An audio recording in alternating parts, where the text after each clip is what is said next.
First ever politician to win so many seats in one go. देखो तो open खाली इसमें हो रही है, उसे ठप्पे लग रहे हैं। शॉर्ट टर्म सर्वाइवल के लिए लॉन्ग टर्म पॉलिसी चाहिए। हम वालिदैन का तो कचूमर निकल चुका है। इसका मसला तो सुप्रीम कोर्ट ने सेटल कर दिया है। रात 3 बजे it is against people who divorce. Sincerity बहुत जरूरी है। 75 सालों से धक्के खा रहे हैं। ये जज्ब हो जाता है इजीली, जो कहा है वो है।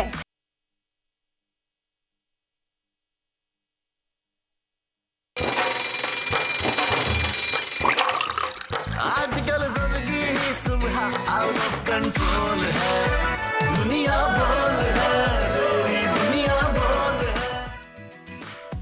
बिस्मिल्लाहिर्रहमानिर्रहीम, अस्सलाम वालेकुम, वेलकम टू दुनिया बोल है। मैं हूं तलहा जतोई और आज बड़ा स्पेशल शो है हमारे पास आपके लिए। यकीनन कल का दिन बड़ा हैपनिंग डे था। इलेक्शन सारी सियासी पार्टीज ने अपनी ताकत का मुजाहरा किया और यकीनन हमने देखा पीटीआई ने किस तरीके से तकरीबन मैदान मार लिया। 8 में से 6 सीटें पीटीआई की हुई। इमरान खान ने नया रिकॉर्ड भी कायम किया और इसके बाद बहुत सारा पॉलिटिकल इंपैक्ट और पॉलिटिकल टर्मोइल क्रिएट हो रहा है, जिसको हम तफसीलन आज के प्रोग्राम में डिस्कस करेंगे। साथ साथ आपको बताएंगे किस तरीके से वीडियोस बन रही हैं। हकीम सईद साहब की बरसी आज, उनको भी याद करेंगे। 17 अक्टूबर मंडे का दिन है। कोट ऑफ द डे से हमेशा अपने प्रोग्राम का आगाज करते हैं, कोई अच्छी बात करते हैं ताकि एक अच्छा पैगाम प्रोग्राम के आगाज में अपने व्यूअर्स को दिया जाए। और अच्छा पैगाम जो आज मैं देना चाहता हूं, सच की जो ताकत है उसका अंदाजा लगाना मुश्किल ही नहीं, नामुमकिन है। एक झूठ को छुपाने के लिए इंसान को हजारों झूठ बोलने पड़ जाते हैं और फिर वो झूठ उसके गले में आके फंस जाते हैं। इसीलिए हमारा दीन भी हमें यही सिखाता है, आका दो जहां रहमतुल आलमीन सल्लल्लाहु अलैहि वसल्लम ने भी हमें यही सिखाया है, सच की ताकत को समझिए। चाहे उसमें आपको मुश्किलात नजर आ रही हो, प्रॉब्लम्स नजर आ रही हो, लेकिन अगर आपने सच का साथ दिया और सच से अपना काम लिया तो यकीनन अल्लाह ताला आपके काम में बरकत डालेगा, बेहतरी होगी और आपकी मुश्किलात में कमी आएगी, इजाफा नहीं होगा। चाहे शुरू में थोड़ा सा मुश्किल लगे आपको, लेकिन आगे के लिए, लॉन्ग टर्म के लिए आपके लिए बहुत फायदेमंद होगा। यकीनन कोट ऑफ द डे मेरा आज यही है कि सच यकीनन अच्छा होता है, कड़वा होता है, उसका साथ दीजिए, झूठ को बिल्कुल रद्द कर दीजिए। नजर डालते हैं आज की टॉप स्टोरीज पर, फिर टॉप ट्रेंड्स पे भी नजर डालेंगे। पहले टॉप स्टोरीज। धांधली, बदनजमी, बदतमीजी और हंगामा आराई के बाद जश्न। कप्तान बड़े मार्जिन से बड़ा मैच जीत गए, अपना ही रिकॉर्ड तोड़ दिया। एक साथ 6 सीटें जीतने वाले पहले सियासतदान बन गए। क्या तारीखी जीत के बाद इमरान खान मजीद जारहाना अंदाज अपना लेंगे? फीस ना देने पर स्कूल के बाहर बैठे बच्चों की वायरल वीडियो का मामला। बच्चों ने पहली वीडियो फेक बनाई या दूसरी वीडियो में किसी ने जबरदस्ती वजाहत करवाई? बहुत सारे सवाल उठ रहे हैं, वीडियो जाली है या असली, जानेंगे आज के शो में। निश्तर अस्पताल मुल्तान से आने वाली खौफनाक वीडियो ने देखने वालों को हिला दिया, लेकिन जिम्मेदारान टस से मस ना होने को तैयार। लाशों की बेहुरमती, बहुत बड़ा अलमिया। और मौला जट रिलीज होकर भी सिनेमा घरों से दूर। सिनेमा मालिकान के फिल्म मेकर्स के दरमियान टिकट की कीमत का तनाज़ा संगीन हो गया। बड़े सिनेमाज में अब भी फिल्म जगह नहीं बना सकी। यकीनन मौला जट का बहुत बड़ा इशू है कि क्यों हर जगह नहीं दिखाई जा रही, नोइंग कि पाकिस्तान की इंडस्ट्री लॉलीवुड के लिए एक गेम चेंजर होने के बावजूद फड्डा हो गया। सैड। लेकिन यकीनन आगे चल के प्रोग्राम में इसको हम डिस्कस भी करेंगे। पहले टॉप ट्रेंड्स पे नजर डालते हैं। टॉप ट्रेंड्स में भाई क्रिकेट बहुत ज्यादा है, हर कोई पाकिस्तानी टीम के बारे में इस वक्त ट्वीट कर रहा है, उनके बारे में निशाना बना रहे हैं। साथ साथ इलेक्शंस के ऊपर ही बहुत ज्यादा बात हो रही है, टॉप ट्रेंड्स बना हुआ है। कप्तान के ऊपर बड़ी बात हो रही है टॉप ट्रेंड में। अब तक 36,000 से ज्यादा सार्फिन ट्वीट्स कर चुके हैं which is related to Imran Khan, कप्तान की खातिर। और आप देख सकते हैं बहुत सारे से टॉप ट्रेंड्स आपको नजर आ रहे हैं। मेहरबानो भी टॉप ट्रेंड में थी। मेहरबानो कुरैशी, शाह महमूद कुरैशी साहब की बेटी, जिनको मुल्तान में शिकस्त हुई मूसा गिलानी के हाथों, उसको भी तफसीलन डिस्कस करेंगे कि वो शिकस्त थी, कैसे हुई, किसने करवाई, और ये आज के ट्रेंड्स हैं। इसके अलावा मेहरबानो भी हैं, आप देख रहे हैं टॉप ट्रेंड्स में। पीपल्स पार्टी के मूसा गिलानी ने शिकस्त दी है मेहरबानो को। मुल्तान की बड़ी इंपॉर्टेंट सीट थी, लेकिन बहुत सारी वीडियोस वायरल हुई हैं मुल्तान से अली मूसा गिलानी के हवाले से, वो भी आज डिस्कस करूंगा मैं शो में। क्योंकि यकीनन जिस तरीके से पावर का इस्तेमाल किया गया, जिस तरीके से ताकत का इस्तेमाल किया गया, इट वॉज रियली सैड। एक बड़ी वीडियो है, आपके साथ शेयर करेंगे अली मूसा गिलानी की, किस तरीके से वो एक ट्रैफिक वार्डन से भिड़ गए, लड़ गए, और जो फड्डा हुआ उसकी प्रॉपर वीडियो बनाई गई है और सोशल मीडिया पर वायरल भी हुई है, वो भी आपको आज हम दिखाएंगे। और भी बहुत सारी ट्वीट्स हैं हमारे पास। इमरान खान के लिए जीत गया कप्तान, शुक्रिया पाकिस्तान, कामयाबी अल्लाह देता है। और यकीनन मेहरबानों के लिए एक अपसेट शिकस्त थी, लेकिन मौरूसी सियासत की बड़ी अच्छी मिसाल, एक तरफ शाह महमूद कुरैशी की बेटी, एक तरफ यूसुफ रज़ा गिलानी की बेटी, मुल्तान की seat important seat national assembly की, जो कि अली मूसा गिलानी जीत गए और शहर बानो कुरैशी को वहाँ शिकस्त हुई। यकीनन उसके बहुत सारे अवामिल कार फरमा थे इस कामयाबी के पीछे और इस शिकस्त के पीछे, उसकी तफसील हम आगे चल के प्रोग्राम में डिस्कस करेंगे। लेकिन जो हुआ इलेक्शन में वो हिस्टोरिक था, it has never been seen before. बहुत सारे तज्जियाकार कह रहे हैं MQM कराची से ख़त्म, नून लीग पंजाब से ख़त्म, ANP KPK से ख़त्म। ये वो पार्टीज थी जिनके ये गढ़ समझे जाते थे कि कुछ भी हो जाए, पाकिस्तान में कहीं से भी हार जाए, अपने होम ग्राउंड से कभी नहीं हारेंगे। लेकिन होम ग्राउंड में जिस तरह शिकस्त हुई है, it was really sad. Karachi में MQM के साथ जो हुआ, जितने कम वोट्स मिले KPK में ANP को, पंजाब में नून लीग को, इट वॉज क्वाइट ऑब्वियस कि लोगों का जो सेंटिमेंट है वो अब PTI की तरफ आ चुका है। शानदाना गुलजार साहिबा हमारे साथ मौजूद हैं, PTI की सीनियर रहनुमा। Thank you so very much Shandana for giving us your precious time. कल के इलेक्शंस में जहां आपको शिकस्त हुई, पहले मैं वो डिस्कस करना चाहूंगा। अली मूसा गिलानी की वीडियो भी चल रही थी, मैंने कल टेलीविजन पे देखी। आई गेस प्रोड्यूसर साहब ने निकाली हो तो अपने व्यूअर्स को भी दिखाएं किस तरीके से वो एक ट्रैफिक वार्डन से लड़ गए थे जाके, और उनका पूरा एक टोला टूट पड़ा था जाके ट्रैफिक वार्डन के ऊपर कि भाई तुमने हमारी गाड़ी को हाथ कैसे दिया, रोका कैसे। तो इससे मालूम पड़ा था कि ताकत का नशा कैसा था कि कोई भी सामने आ जाए उसको तोड़ने को, तबाह करने को, लतेड़ने को, गाड़ी के नीचे जाने को तैयार होते हैं। आई गेस वो वीडियो अभी तक हमारे प्रोड्यूसर साहब ने नहीं निकाली है। शानदाना आपसे पूछना चाहूंगा, what do you think happened in Multan? What happened in Multan? जी, क्यों शिकस्त हुई PTI को?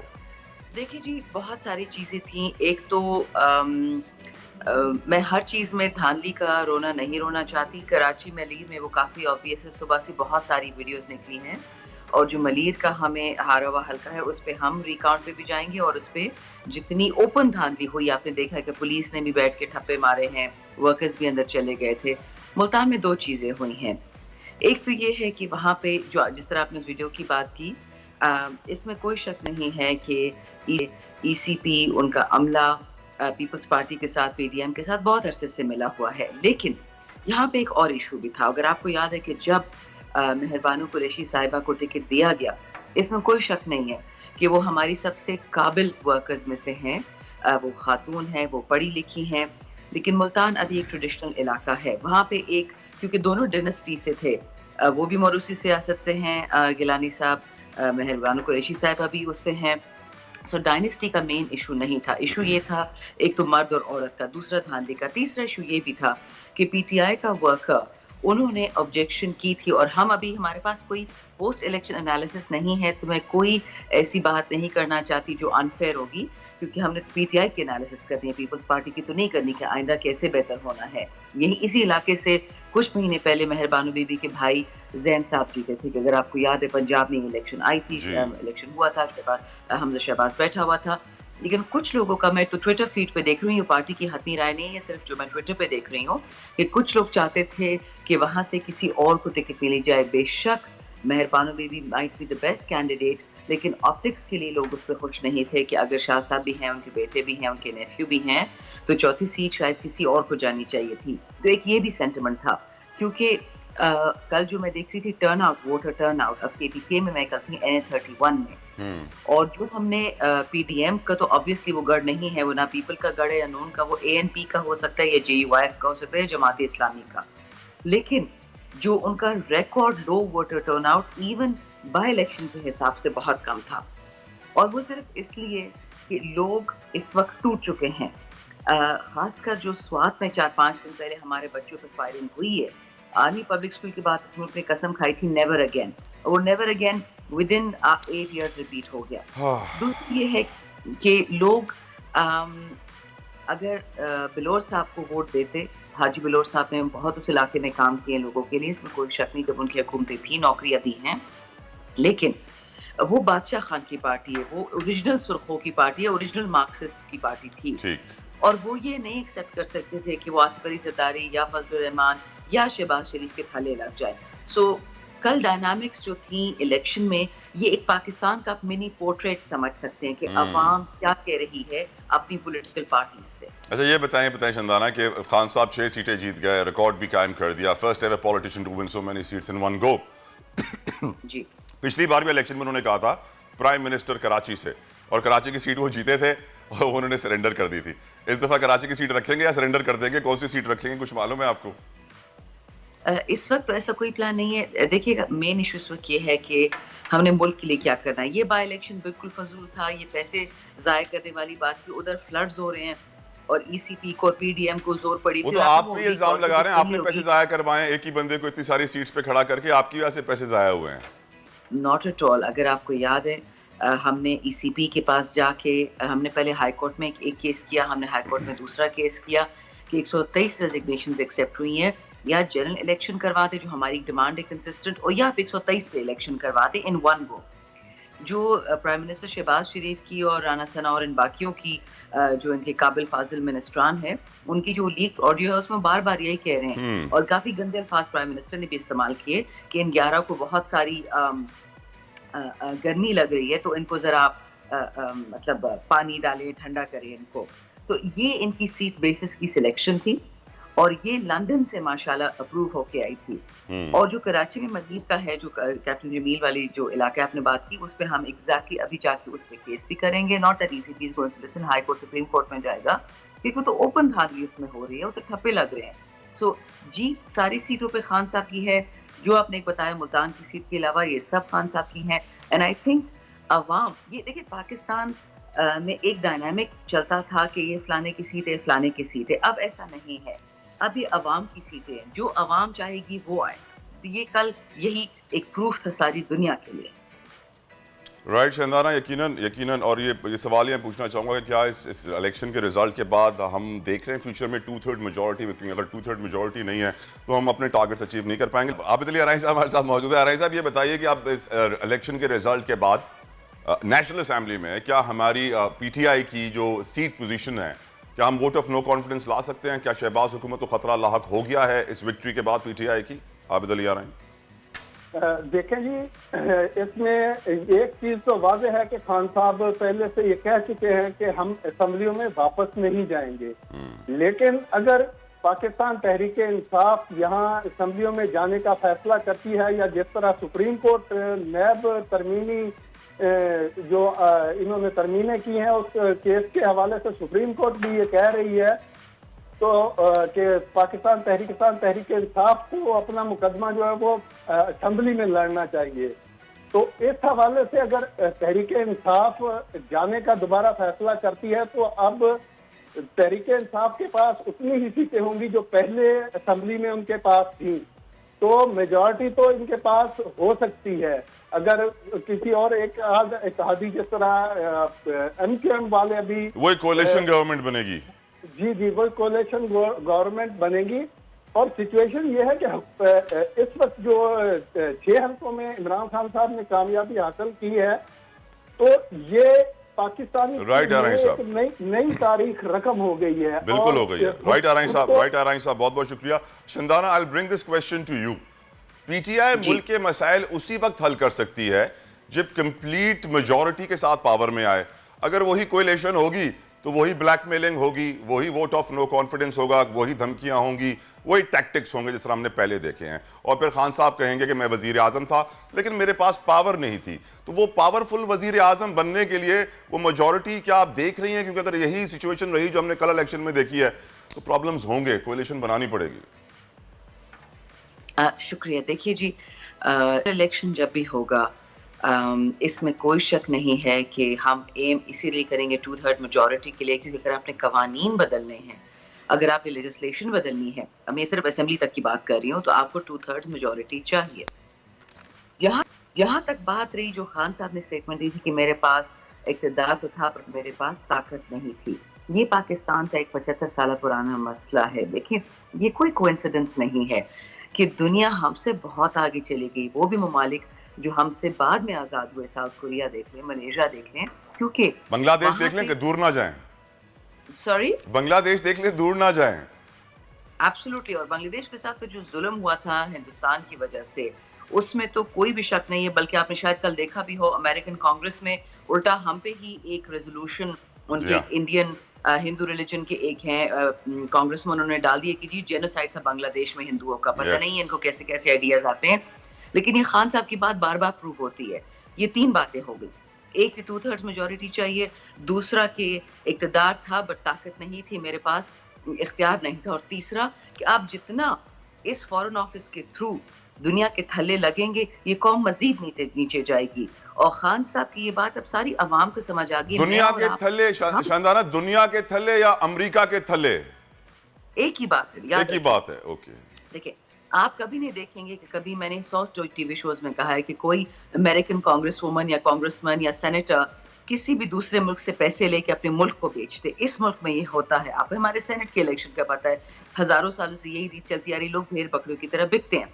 ये एक प्रॉब्लम है नेशनल कैरेक्टर का, क्योंकि हम सबसे अच्छे पाकिस्तानियों को पीछे छोड़ के सबसे चोरों को आगे ले आते हैं। ये हम कौन है?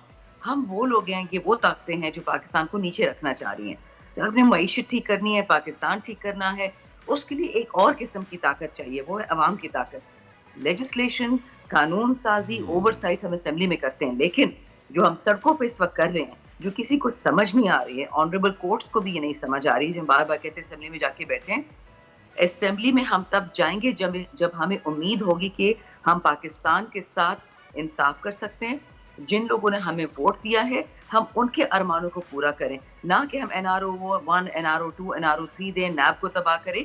इन चीजों से हमारा कोई लेना देना नहीं है। Shandana, matter of the fact is सारे कानून जो इस वक्त बन रहे हैं ना, इन सियासतदानों के अपने फेवर, अपने मफाद और अपने एजेंडाज के लिए बन रहे हैं। सादिक और अमीन का नाम बदला जा रहा है, नैब की शक्ल तब्दील कर दी गई, ताहयात नाअहली खत्म हो रही है। इट्स रियली सैड कि मुकन्नना इन लॉ मेकर्स, लेजिस्लेटर्स का काम होता है आवाम के लिए कानून बनाना, बनाते सिर्फ अपने लिए।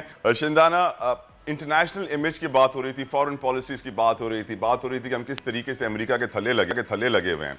मैं इस बात पे इतना हैरान होता हूं कि हमारे मुल्क में इस वक्त एनर्जी फ्यूल क्राइसिस है, बिजली के बिल बहुत महंगे हैं, पेट्रोल ऑल टाइम हाई है। इंडिया और चाइना अमेरिका का दोस्त होकर ईरान से लीगली पेट्रोल फ्यूल खरीद सकता है, हम नहीं खरीद सकते, क्योंकि हम भी अमेरिका के दोस्त हैं और अमेरिका ने हमें बोल दिया कि भाई तुम नहीं खरीद सकते हो, तुम्हें मैं इजाजत नहीं दे रहा हूं। So how lame is this? How ridiculous is this? देखिए, एब्सोल्युटली, देखिए आप वो जो अर्लियर डिस्कशन कर रहे थे असेंबली के, मैं उसी से इसको लिंक करती हूँ। अगर हम इस वक्त असेंबली में बैठे होते, हमारी मेजॉरिटी नहीं है, हम टोटल 135 125 बंदा था, और हम ये जितने नापाक, मैं ये लफ्ज़ इस्तेमाल करूंगी, जो उन्होंने नापाक अमेंडमेंट्स किए हैं, अपने आप को NROs दिए हैं, पाकिस्तान से 1100 अरब की चोरियां की हैं, अपने आप को फ्यूचर NRO दे दिया कि जी 50 करोड़ से कम की चोरी तो चोरी नहीं है। तो मेरे लिए और आपके लिए भी वो कानून बदल दे, सिर्फ अपने लिए बदला है। इन सारे कवानीन पे हमारा फुटप्रिंट होता। अगर आपको याद है, खान साहब जो फैटिफ की लेजिस्लेशन करवा रहे थे, इंसदाद दहशतगर्दी पर जो फंडिंग थी, उस पे ये सब के सब उठ के बाहर चले गए थे असेंबली से। उस कानून के पास करने पे खान साहब का ठप्पा है, और इनका एक मुल्क दुश्मन अमल सबके रिकॉर्ड में आ गया। इसी तरह अगर हम आज असेंबली में बैठे होते, तो ये जितने मुल्क दुश्मन कवानीन लोगों ने पास किए, इस पे हमारा भी ठप्पा लगता। तो इसलिए हम इस असेंबली में बैठ नहीं सकते। इसमें कोई शक नहीं कि PDM में अच्छे लोग हैं इंडिविजुअली, लेकिन इनकी लीडरशिप इतनी करप्ट है, अपने आप को NRO दे के अपने आप को वॉशिंग मशीन से सफाई करा के कौन एक्सेप्ट इनको करेगा कि ये साफ लोग हैं, ये अच्छे लोग हैं, चोर नहीं है। जब तक इनकी लीडरशिप नहीं बदलेगी, पीपल पार्टी भी डूबेगी, नून लीग भी डूबेगी, क्योंकि शुरू में आपने ये बताया ANP भी डूबेगी। इसमें कोई शक नहीं है कि अच्छे लोग हर जगह हैं सारे पाकिस्तान में, लेकिन अच्छा होने के साथ साथ आपको रीढ़ की हड्डी भी चाहिए। अब आते हैं, रीढ़ की हड्डी से याद आया, Bilawal Bhutto last 1 minute Shandana ji, last 1 minute, complete your sentence please. बिल्कुल जी, बिलावल भुट्टो ज़रदारी का महंगा रीढ़ की हड्डी से मैंने बात की। उनकी अपनी स्टेटमेंट सुनी फॉरेन ऑफिस में कि उन्होंने जो धुलाई सफाई प्रेसिडेंट बाइडेन के लिए की कि जी उसने तो ना पार्लियामेंट में बोला है, ना ऑफिशियल स्टेटमेंट दी है, ना ये ना वो। पाकिस्तान को इतनी बड़ी तोहमत और गाली दी है जो फैक्चुअली गलत है कि हम इररिस्पांसिबल स्टेट है when nuclear weapons are concern. और ये उनसे कहे ना, प्राइम मिनिस्टर का एक लफ्ज नहीं आया कि मुझे माफी मांगे, मुझसे, मेरे मुल्क से माफी मांगे आप president. Right Shandana, thank you so very much for joining us. Shandana Gulzar PTI की सीनियर रहनुमा हमारे साथ मौजूद, बड़ा अच्छी गुफ्तगू करती हैं, और मुझे लगता है कि अच्छे सियासतदान जो है पाकिस्तान की पॉलिटिक्स में ज़्यादा सर्वाइव नहीं कर पाते। So all the best to you, हमारी दुआएं आपके साथ हैं। आपने जो बाइडेन का जिक्र किया, जो बाइडेन वो अमेरिका के सदर हैं जो अपनी पूरी इलेक्शन कैंपेन में कहते रहे कि मैं मोहम्मद बिन सलमान जो सऊदी क्राउन प्रिंस और अब प्राइम मिनिस्टर बन चुके हैं, उनको माफ़ नहीं करूंगा खशोगी कत्ल केस में जो तुर्की में कत्ल हुआ था सऊदी सहाफ़ी का। लेकिन फिर देखा गया कि जो प्रेसिडेंट बन गए पहले गए इजराइल, वहां पर हाथ मिलाकर आए, बोला अस्सलाम वालेकुम मैं हाजिर हूं। फिर पहुंचे सऊदी अरब और सऊदी अरब से भी उसी तरह हाथ मिलाया गरम जोशी के साथ, जैसे कोई मसला था ही नहीं। तो I personally think Joe Biden की जो स्टेटमेंट्स हैं वो कंटिन्यूसली इन्फ्लुएंस्ड हैं, पावर लॉबीज उनको कंट्रोल कर रही हैं और वो खुद अब से कोई फैसले नहीं करते हैं। उनको कहा गया था कि पाकिस्तान के लिए ऐसा स्टेटमेंट दो, जो उन्होंने दिया है कंप्लीटली एजेंडा के तहत, मफाद के तहत, और हमें इसका मुकाबला करना होगा। अच्छा, एक और बहुत इंपॉर्टेंट इशू है एंटरटेनमेंट इंडस्ट्री का। हम हमेशा आर्ट, आर्टिस्ट, खेल खिलाड़ी का जिक्र करते हैं।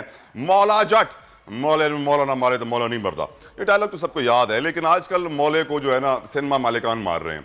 मौला बड़ा खतरे में है। वजह यह है कि मूवी हर जगह नहीं दिखाई गई है, बहुत सारे सिनेमाज ने बॉयकॉट कर दिया है क्योंकि फाइनेंशियल कंस्ट्रेंट्स आ गए थे। फिल्म मालिकान कह रहे थे कि टिकट इतने में बेचो और इतना मार्जिन होना चाहिए। सिनेमा मालिकान कहते हैं कि नहीं, हम इस फॉर्मूले से एग्री नहीं करते हैं, हमें अपने मार्जिन्स भी चाहिए। माहीन अजीज, एडिटर एंटरटेनमेंट बोल, हमारे साथ मौजूद हैं। पूछते हैं माहीन से, माहीन ये फड्डा कहां पहुंचा सिनेमा मालिकान और फिल्म डिस्ट्रीब्यूटर्स एंड प्रोड्यूसर्स के दरमियान?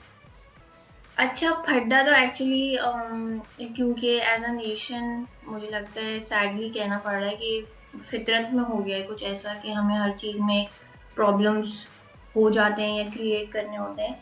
प्रोड्यूसर्स और डिस्ट्रीब्यूटर्स को पहले ही ये सब तय कर लेना चाहिए था, लेकिन अब सैडली क्योंकि पहले तो ये कंप्लेन थी कि हमारे पास ऐसी मूवीज़ नहीं हैं, अब मूवीज़ बन गई हैं, तो अब फिर लोग कहते थे कि मूवीज़ अच्छी नहीं हैं, अब मूवीज़ अच्छी बन रही हैं। और बिलाल लाशारी को मैं उनका शुक्रिया अदा करना चाहती हूँ, उन्होंने ऐसी हमें फिल्म दी जिसमें बीइंग क्रिटिक्स हमारे पास अभी तक मुझे तो कुछ भी ऐसा नहीं लगा मूवी के अंदर जिस पे हम तनकीद कर सकें।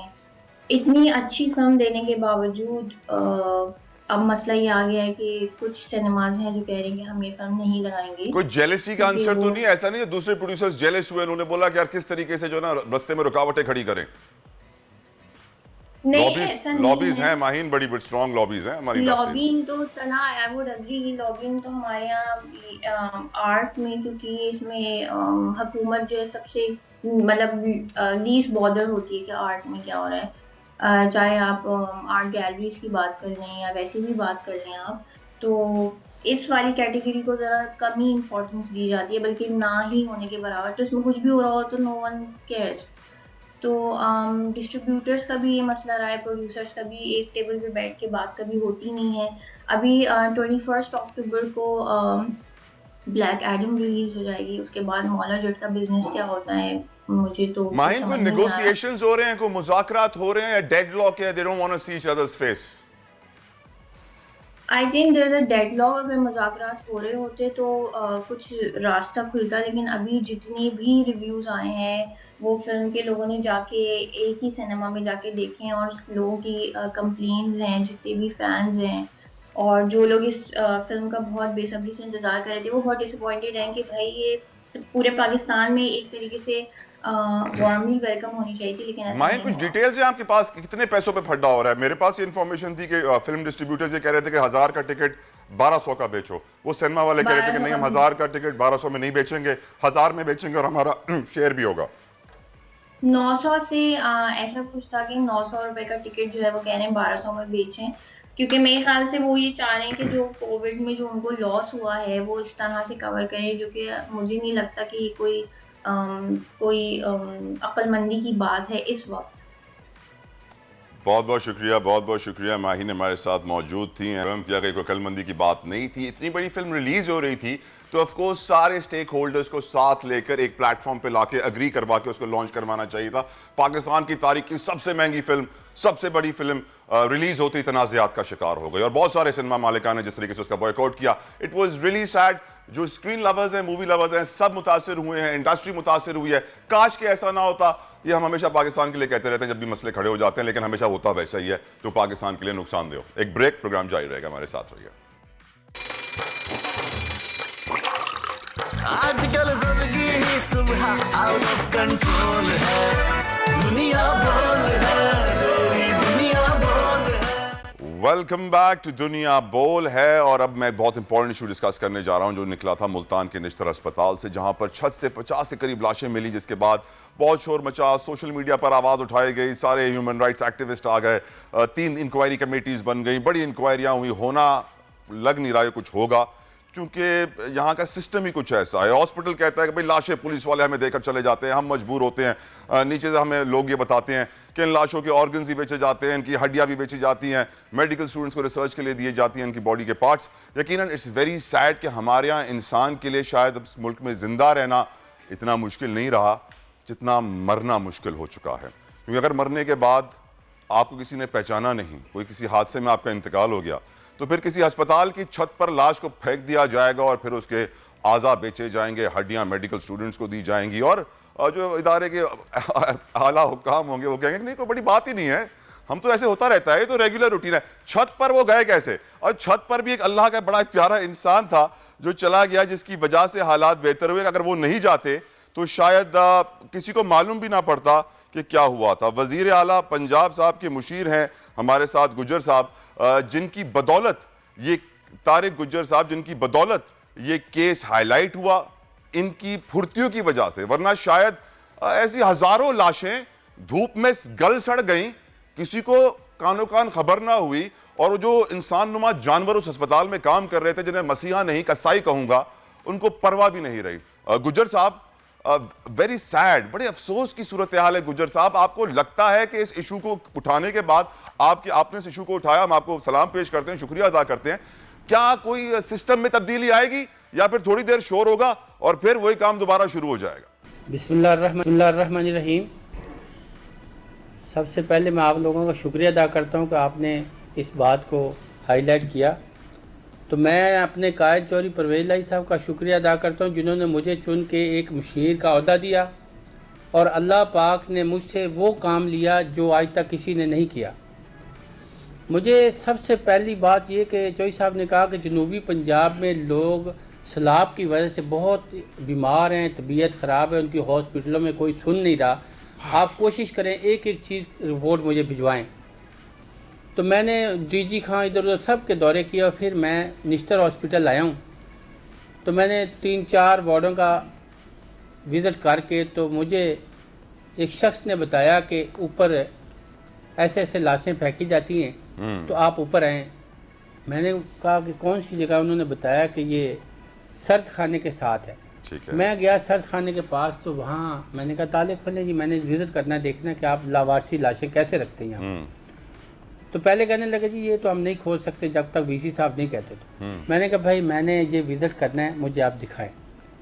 जब मैंने वो समझ लें कि उन्होंने बहुत मुझे तारिक साहब, ये सबको मालूम है क्या हुआ, ये तारिक साहब सबको मालूम है क्या हुआ, अब क्या होगा मुझे ये बताइए कि आपकी इस निशानदेही के बाद परवेज इलाही क्या करेंगे? उनके अपने बेटे अस्पताल इंतजामिया का दिफा कर रहे हैं। अब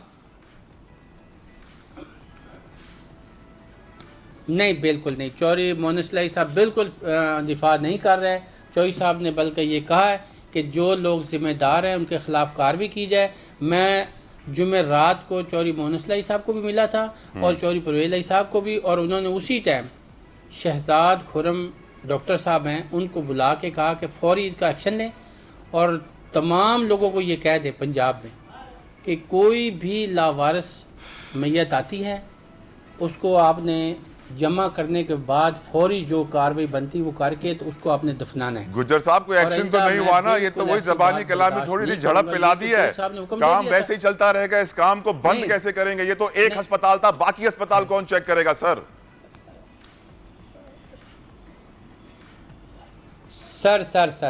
मेरी एक बात सुने, जनूबी पंजाब के तमाम हॉस्पिटल चेक किए हैं, सिर्फ भावलपुर रह गया, और लाइट हॉस्पिटल फैसलाबाद वाला वो भी चेक किया है, वहाँ पे ये काम नहीं हो रहा था। जहाँ पे हुआ है उसकी गलती की सजा उसको मिलेगी जो जिम्मेदार लोग। 4 मुर्दा खाने थे, 3 मुर्दा खाने उस अस्पताल में बंद थे। गुज्जर साहब 4 में से 3 गुज्जर साहब 4 में से 3 मुर्दा खाने उस अस्पताल में बंद थे। क्यों बंद थे?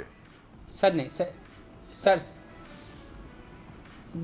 देखे, मेरे कायद ने भी किसी की साइड नहीं ली, उन्होंने भी कहा कि कार्रवाई करनी है। मैं आपको अब भी बता रहा हूँ कि चौधरी परवेज़ इलाही साहब ने जो हुक्म दिया था उसके मुताबिक जो वहाँ पे उनको परेशानी है उनको फंड दिया जा रहा है कि फौरी कमरे बनाएं, और आप 1 महीने के अंदर अंदर, उन्होंने खुद कहा डॉक्टर साहबान ने कि कोई लावारिस लाश आती है या डेड बॉडी आती है तो हम उसका रिकॉर्ड रखते हैं, उसके बाद उसको हम आइंदा जो हम हमसे गलती होगी आइंदा हम दफनाएंगे। VC साहब को मैंने कहा भाई इस चीज़ की तो आपको सजा मिलेगी, क्योंकि आपने ये लोग जो ऊपर 30 से 35 रखे हुए थे और जालियों के दरवाजे भी खुले थे और उसकी छत के ऊपर क्यों ऐसी पड़ी थी, उसकी सजा उनको मिलेगी। चौधरी साहब बिल्कुल इस मामले में डिले नहीं करेंगे। उन्होंने इनको फंड भी रिलीज़ कर दिया है, वो आप चेक कर लें क्योंकि हमारा रिकॉर्ड होता है। तो चौधरी साहब ने जो रिकॉर्ड जो ऑर्डर हुक्म दिया है वो आपके सामने आ जाएगा। ये इनको फंड मिला और आइंदा ऐसी हरकत हुई तो मेरे ख्याल वो डॉक्टर साहबान अपनी नौकरी से भी जाएंगे। हमारे लिए ये मसीहा हैं। गुजर साहब, thank you so very much. गुजर साहब, तारिक गुजर साहब, thank you so very much. आपका हम बेहद शुक्रिया अदा करते हैं। आपने इतने इंपॉर्टेंट इशू को उठाया, आपकी वजह से ये वीडियो मंजर आम पर आई, आपने वहाँ रेड मारी। लेकिन मेरी गुजारिश ये है कि हस्पतालों के अंदर जो करप्शन है, जो चोरी है, कि 4 मुर्दा खाने थे, 3 बंद पड़े थे, फंड सारे मिलते हैं, क्यों बंद पड़े थे, कहाँ पैसा जाता है, फ्री की दवाइयाँ गायब हो जाती हैं, पैसा भी चला जाता है। हॉस्पिटल्स के अंदर हमारे मुल्क से जो लोग ब्रेन ड्रेन हो रहा है, जो मुल्क छोड़ के बाहर जा रहे हैं, उसकी सबसे बड़ी वजह है एक इलाज मुआवजे के अखराजात। सबसे ज़्यादा लोग गुर्बत में बीमार होने के बाद आ जाते हैं। दूसरा है आपकी एजुकेशन, तीसरा है सिक्योरिटी। सब बाहर जा रहे हैं। खुदारा सर हमारे सिस्टम को बेहतर करें, इस मुल्क को बेहतर करें। कब तक हमारे प्यारे पाकिस्तानी भाई मरने के बाद हस्पतालों की छतों पर सड़ते रहेंगे और फिर आप जैसा कोई फरिश्ता सिफत इंसान उनकी जाके निशानदेही करेगा। थैंक यू गुजर साहब, आपने हमें दिया, ज्वाइन किया इस इंपॉर्टेंट इशू में। उम्मीद करते हैं कि हमने जो आवाज़ उठाई है वो, हाँ ये लाइन खैर हम बहुत दफ़ा बोलते हैं टीवी पर, असर कुछ नहीं होता। अरबाब इक़्तिदार के कानों तक पहुँचे, नहीं पहुँचती आई एम श्योर। एक और बड़ा मसला हमारे मुल्क का इकॉनमी है, मईशत है। इसहाक डार साहब बड़ा जी अमेरिका में मीटिंग्स कर रहे हैं, कह रहे हैं मैं IMF को मना लूँगा। 25 सालों से मैं IMF को डील कर रहा हूँ, मजीद 25-50 साल भी किस्सा खींच लूँगा। लग कुछ यही रहा है उनकी बातों से, क्योंकि कब तक हम IMF के दलदल में फंसे रहेंगे, कब तक हमारी मुल्क की मुआशी मुश्किलात ख़त्म नहीं होंगी। वज़ीर ख़जाना इसहाक डार IMF हुकाम से मिल रहे हैं, बड़ी बड़ी मीटिंग हो रही हैं और मुद्दा मीटिंग का ज़्यादातर यही होता है कि सैलाब आ गया है, इमदाद दीजिए, हमारे कर्जे रीशेड्यूल कीजिए, भले माफ़ ना कीजिए, हम अगले 5 साल में। आपको मालूम है कि अगले साल पाकिस्तान को $15 अरब से ज़ायद की रकम, मोर देन $15 बिलियन अपनी डेट सर्विसिंग, अपने कर्जों की अदायगी में देनी है। अंदाजा कीजिए पैसा कहां से आएगा, आपकी मेरी जेब से निकलेगा। मईशत को डिस्कस करने के लिए हमारे साथ उतार चढ़ाव सेगमेंट में मौजूद हैं एक बड़ी खास शख्सियत, आपका ताल्लुक ट्रेड एसोसिएशन से रहा है, आप काटी की साबिक SVP रही हैं, माहीन सलमान हमारे साथ मौजूद हैं। Thank you so very much for joining us Maheen. अब हम लोग हमेशा सोचते हैं कि FPCCI, काटी, साइट इंडस्ट्रियल एसोसिएशन, ये शायद एसोसिएशन इलाके के लिए, इंडस्ट्रीज के लिए कुछ करती है, लेकिन as a business reporter mind मैंने देखा कि ये लोग हमेशा अपनी सजेशन सामने रखते हैं। वजीर खजाना उन सजेशन को एक कान से डालते हैं, दूसरे कान से निकाल देते हैं। लंच होता है, बहुत हाई फाई बड़ा बेहतरीन खाना तैयार किया जाता है, बड़ी सी दावत होती है, सब VIP सूट बूट में आते हैं, होता कुछ नहीं है, खाया पिया कुछ नहीं, ग्लास थोड़ा 12 ने अस्सलाम वालेकुम खुदा हाफिज कह के वो चले जाते हैं। हालात बेहतर नहीं होते हैं, चाहे वो इंफ्रास्ट्रक्चर हो, चाहे वो इन्वेस्टमेंट एनवायरनमेंट हो, कॉस्ट ऑफ डूइंग बिजनेस हो, ईज ऑफ डूइंग बिजनेस हो, कुछ बेहतर नहीं होता। लेकिन बातें करोड़ों की होती है, दुकान किसकी होती है आपको मालूम है? बिल्कुल सही है। बिल्कुल। क्यों? देखें, इसमें सबसे पहली बात यह है कि सबसे पहले हमें ये रोल समझना है बेसिक, कि एक ट्रेड एसोसिएशन जो है वो उस इलाके की, जैसे कम्युनिटी बेस्ड सिस्टम हुआ करता था ना, महल्ले की एसोसिएशंस होती थी, तो प्रैक्टिकली ये कॉन्सेप्ट वहाँ से शुरू हुआ था। मगर अब वक्त और हालात के साथ इसका स्कोप एसोसिएशंस का बढ़ गया है। नाउ दे से कि जी हमें सिर्फ उस एरिया की बेहतरी के लिए काम नहीं करना जिसमें इंफ्रास्ट्रक्चर होता है, बल्कि मेंबर्स के बहुत सारे मसाइल होते हैं रिलेटेड टू इकोनॉमी। तो अब एसोसिएशंस आगे बढ़ के इकोनॉमी के लिए भी काम करना शुरू हो गई हैं, अपनी सजेशंस देती हैं। आपने बिल्कुल सही कहा कि सजेशंस दिए जाते हैं, वो मांगते नहीं हैं तब भी हम देते हैं। दे तो सही, कहीं शोर तो मचाएं, कुछ तो करें। लेकिन बात सारी at the end of the day वही है, जब तक आपकी हुकूमत की सीरियसनेस नहीं होगी, जब तक आप मतलब एक प्रॉपर पॉलिसी की तरफ नहीं जाएंगे। मैंने इससे पहले भी ये बात कई फोरम्स पे उठाई है कि इस वक्त पाकिस्तान जिस जगह पे आके खड़ा हो गया है, आपको शॉर्ट टर्म सर्वाइवल के लिए लॉन्ग टर्म पॉलिसी चाहिए। अगर आप उसके ऊपर काम नहीं करेंगे तो यहाँ से क्या हो रहा है, फ्लाइट ऑफ कैपिटल आज कराची से पाकिस्तान के दूसरे इलाकों में शिफ्ट हो रही है, कल वहाँ दूसरे इलाकों से बाहर शिफ्ट हो जाएगी, और बहुत सारी हो भी गई है, हो रही है, एक प्रोसेस आपका पूरा चल रहा है। मैं ये चीज सोचने पे हैरान होता हूँ कि for example site industrial area, Karachi का बहुत बड़ा इंडस्ट्रियल एरिया है, ये बिलियंस ऑफ डॉलर टैक्स कमा के देता है हुकूमत को। बिलियंस ऑफ डॉलर कह रहा हूँ, मिलियंस नहीं कह रहा हूँ, अरबों डॉलर कमा के देता है रेवेन्यू में गवर्नमेंट को। यार अपनी रोडें नहीं बनवा पाता है, इट्स रिडिकुलस कि आप अपनी सड़कें तक नहीं बनवा सकते हो, अपने लिए पॉलिसीज क्या बनवाओगे, जाओ बिल्ली के खाब में छींचड़े। बिल्कुल ठीक कहा आपने। हम खुद यही एडवोकेट कर रहे होते हैं कि कराची को कोई पूछने वाला नहीं है। देखें, दुनिया भर में कॉन्सेप्ट है फेडरल सिटीज़ का। ज़रूरी नहीं है कि एक फेडरल सिटी हो कि जी इस्लामाबाद है तो पहले कराची था तो कोई दूसरा नहीं होगा, आज इस्लामाबाद है तो कोई दूसरा नहीं होगा। आप कराची को फेडरल सिटी बनाइए। We want to put this case forward कि जी आप कराची को सूबा नहीं बना सकते, आप फेडरल सिटी बनाएं, हमें हमारा हक दें, जो रेवेन्यू हम कमा के देते हैं वो हमारे ऊपर खर्च करें।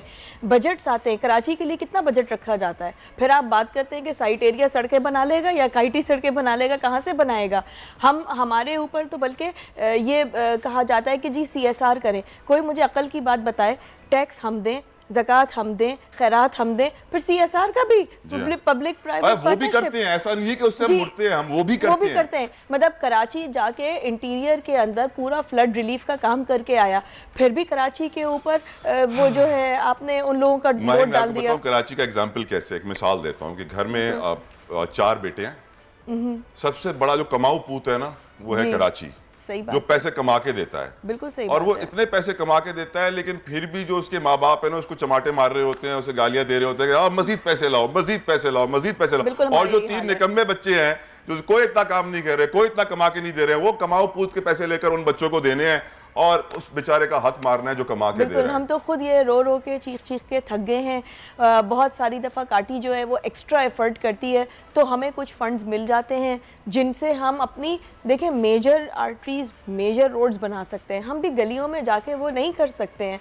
हमने अभी अल्हम्दुलिल्लाह रिसेंटली हम कामयाब हुए KWSB से 2 उनकी गाड़ियां लेने में कि हम अपना सीवरेज सिस्टम खुद अपनी मदद आपके तहत कर लें। आपने सब कुछ अपनी मदद आपके तहत किया। आपकी बिजली शॉर्ट हुई, आपने IPPs लगा लिए, अपने पावर प्लांट्स लगा लिए, खुद अपनी बिजली प्रोड्यूस की, मोहल्ले को भी देना शुरू कर दी। गैस शॉर्ट हुई, उसके लिए आपने सब्सिट्यूट ढूंढा।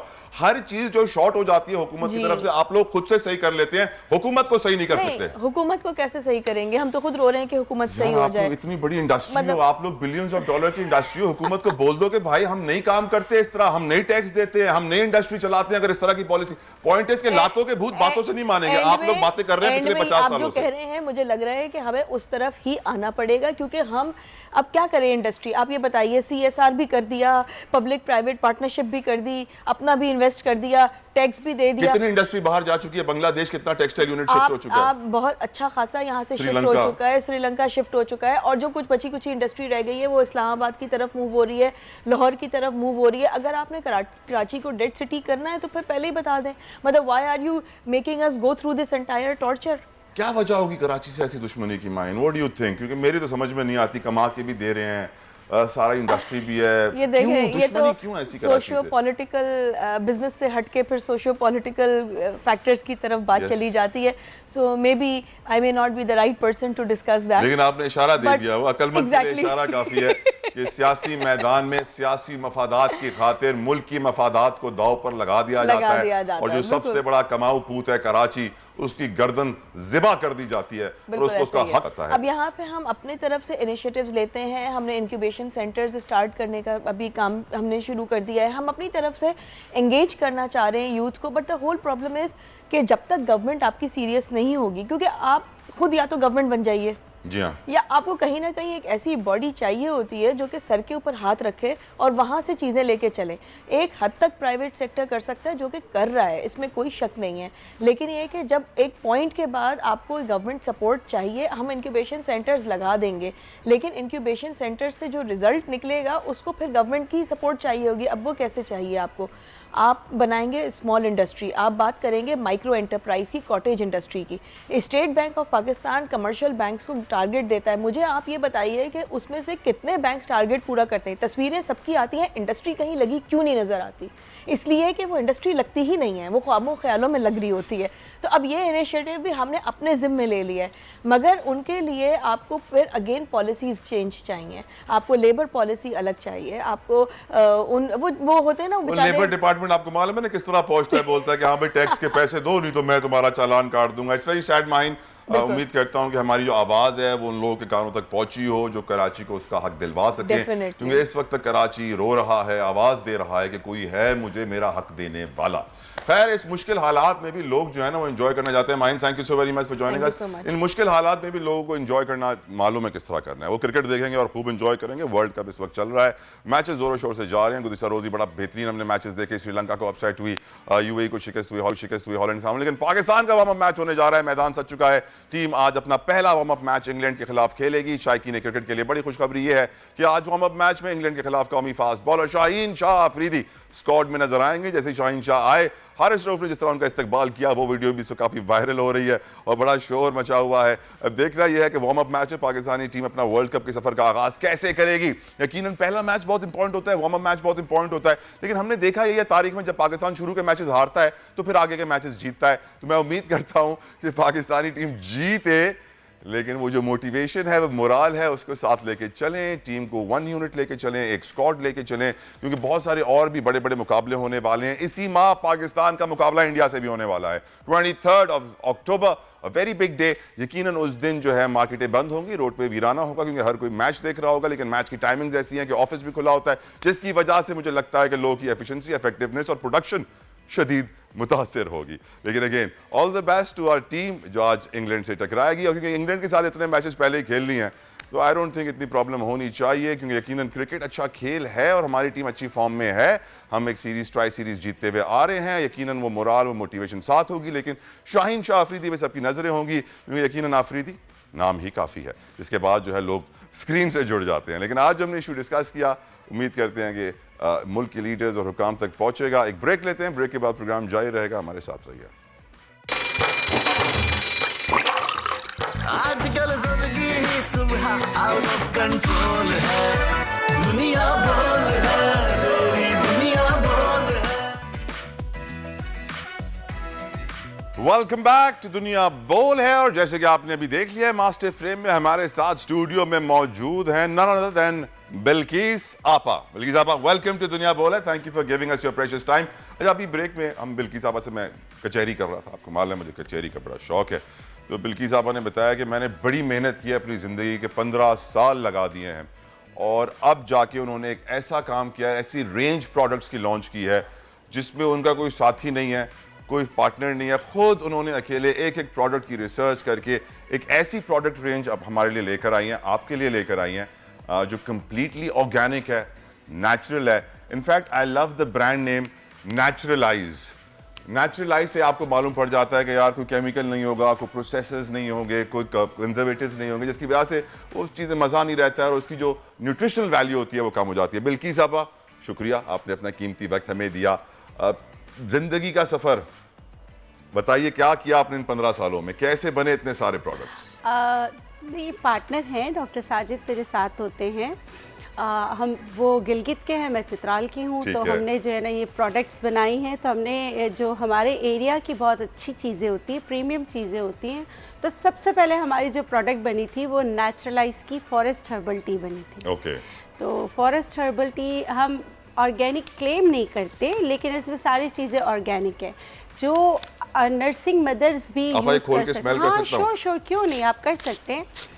इसमें सारी चीज़ें जो है ना ऑर्गेनिक है। ओके। और इसमें थाइम है, लेमन ग्रास है, इस पे पेपरमिंट है, सिबकथॉर्न लीव्स हैं, जो आपकी सो नाइस। आपा, मेरे ख्याल से जितने भी वो नज़ला, जुकाम, खांसी और गले के प्रॉब्लम्स हैं, सबका इलाज है इसमें। सबका है। थाइमोल होता है थाइम में, जो आपके ओबेसिटी को, आपके फैट सेल्स को ब्रेक करता है, आपके लंग्स के लिए बहुत अच्छा है, आपके मेटाबॉलिज्म को इम्प्रूव करता है, साथ में इसी तरह फिर आपके मोटापे को ख़त्म करता है। और इतनी बड़ी रेंज, आपा बताइए क्या क्या लेकर आई हैं आप? ये मैजिक सौंफ भी नज़र आ रही है। जी, मैजिक सौंफ, जिनको बहुत ज़्यादा कॉन्स्टिपेशन के साथ उनको मोटापा बिल्कुल ख़त्म नहीं होता, जोड़ों का दर्द होता है, तो ये हकीम मोहम्मद अब्दुल्ला का नुस्खा था, जो मैजिक सौंफ और कुरतुम्बा दोनों को मिक्स करके बनाया था। बिल्किस आप ना मार्केटिंग अच्छी नहीं कर, मैं करूं? जी जी। अब देखिए, कैमरा मुझ पे ले आए।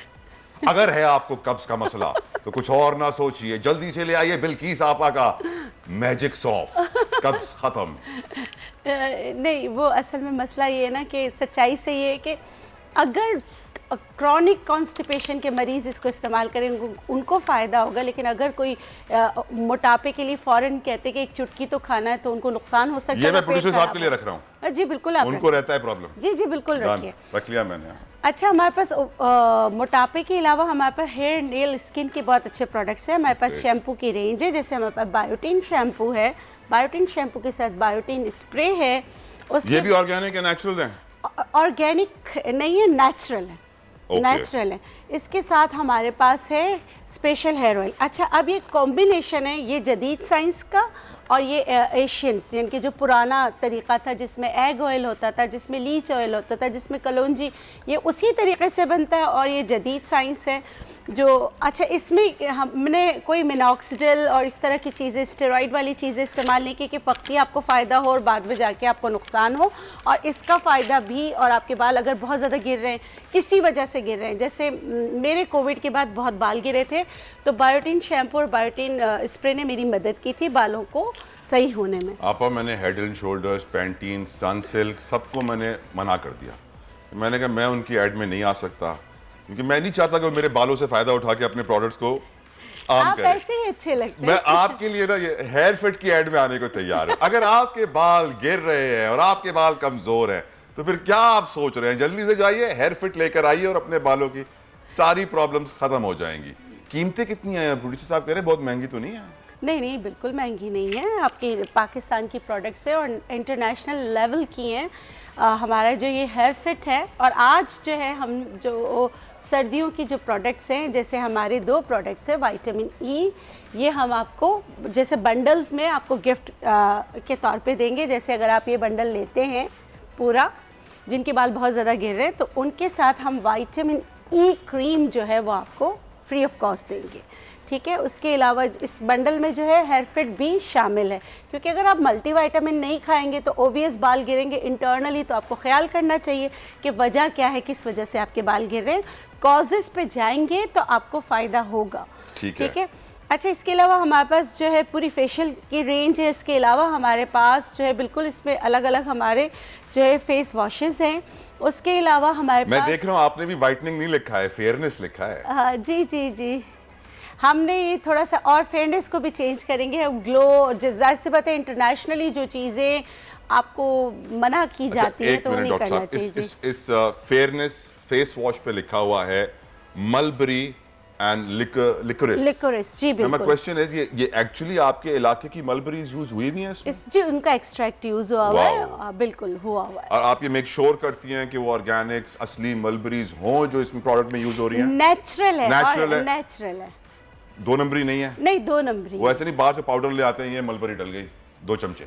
नहीं नहीं, ऐसा नहीं, लेकिन हाँ, जितना आपको अलाउ करता है कि आप कितनी मलबरी डाल सकते हैं, उतनी ही मलबरी है। And I love the packing as well. बहुत अच्छी आपने बॉटलिंग की है, पैकेजिंग की है। लग नहीं रहा कि कोई पाकिस्तानी प्रोडक्ट है, कोई इंटरनेशनल प्रोडक्ट ही लग रहा है। और बताइए अपनी रेंज के बारे में। जी बिल्कुल, इसके साथ हमारे पास है 3 बहुत ही बेहतरीन जो हमारे पास आपको मिलेगा।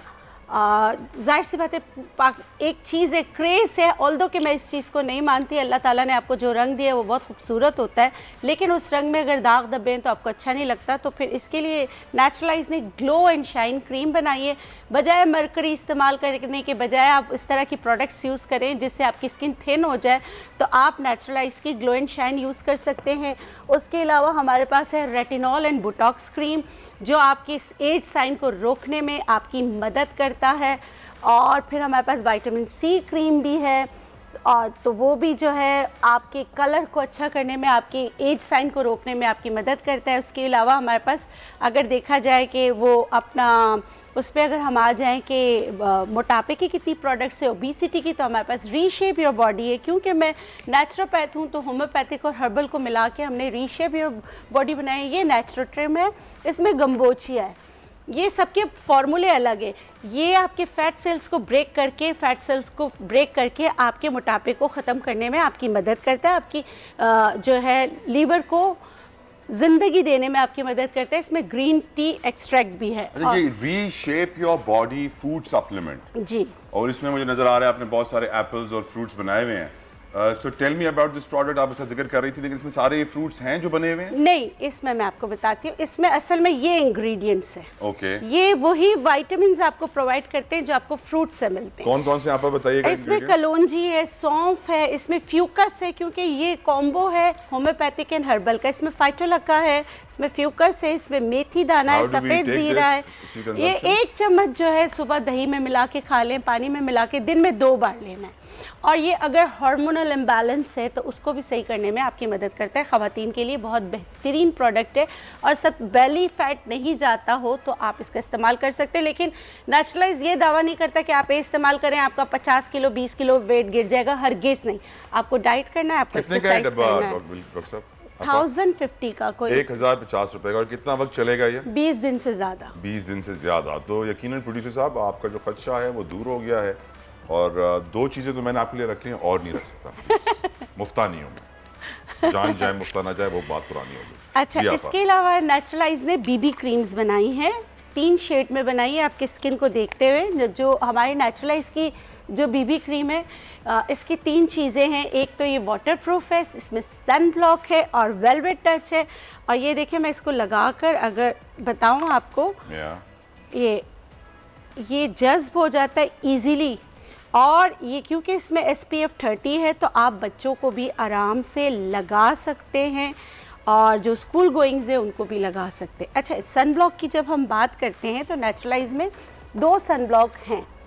एक SPF 45 सनस्क्रीन, जो कहा है वो है, और ये बिल्कुल भी ग्रीसी नहीं है। ओके। ये जो मतलब कि ऑफिस गोइंग है या जो धूप में काम करते हैं वो सनस्क्रीन लगा सकते हैं, या जो ड्राइव करते हैं उनके जो 2 टोन हो जाते हैं वो कर सकते हैं। और ये सन ब्लॉक जो है बच्चों को भी लगा सकते हैं और जो बड़े भी लगा सकते हैं, लेकिन ये SPF 30 है और वो SPF 45 है। और उसके अलावा हमारी ऑयल की रेंज है।